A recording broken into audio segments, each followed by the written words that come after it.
સુરત લોકસભા બેઠક પરથી કોંગ્રેસના ઉમેદવાર નિલેશ કુંભાણીનું ઉમેદવારી પત્ર રદ થયા બાદ કોંગ્રેસ અને આપ કાર્યકર્તાઓમાં રોષ જોવા મળ્યો હતો અને સુરત લોકસભા બેઠક પરથી કોંગ્રેસના ઉમેદવાર નિલેશ કુંભાણીનું ઉમેદવારી પત્ર રદ થયું ત્યારથી જ આપ અને કોંગ્રેસમાં રોષ જોવા મળ્યો હતો અને તે અટકવાનું નામ નથી લઈ રહ્યો। જ્યારે આપ અને કોંગ્રેસના નેતાઓ અને કાર્યકર્તાઓ મળીને શહેરમાં નિલેશ કુંભાણીના વોન્ટેડના નવા પોસ્ટરો અને બેનરો લગાવીને પોતાનો ગુસ્સો વ્યક્ત કર્યો હતો। જોકે સુરત લોકસભા બેઠક પરથી કોંગ્રેસના ઉમેદવાર નિલેશ કુંભાણીનું ઉમેદવારી પત્ર રદ થવા પર ભારતીય ગઠબંધનના સભ્યો, આમ આદમી પાર્ટી અને એનડીએ કોંગ્રેસના નેતાઓ તથા કાર્યકર્તાઓએ તેને ભાજપનું કાવતરું પણ ગણાવ્યું હતું અને નિલેશ કુંભાણી સામે સુરત શહેરમાં કોંગ્રેસના કાર્યકરો દ્વારા સતત વિરોધને જોતા વહીવટીતંત્રે ગુરુવારે તેમના નિવાસસ્થાને પોલીસ બંદોબસ્ત પણ ગોઠવ્યો હતો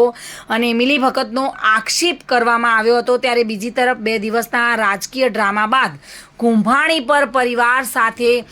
પરિવારે ગુમ થયાની ફરિયાદ પણ કરી હતી અને ત્યારબાદ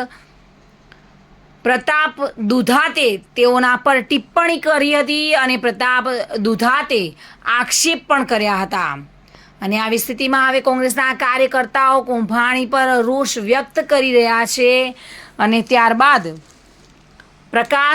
પ્રતાપ દુધાતે પણ નિલેશ કુંભાણી પર ટિપ્પણી કરી હતી। તેઓનું જાહેરમાં છોડીશ નહીં તેવો ગુસ્સો પણ આક્રોશ પણ ઠાલવ્યો હતો અને મોટા ભાગમાં કોંગ્રેસના કાર્યકર્તાઓ કુંભાણી સામે રોષ વ્યક્ત કરી રહ્યા છે। સુનિલ ગાંજાવાલા સાથે bureau report, today Gujarati news.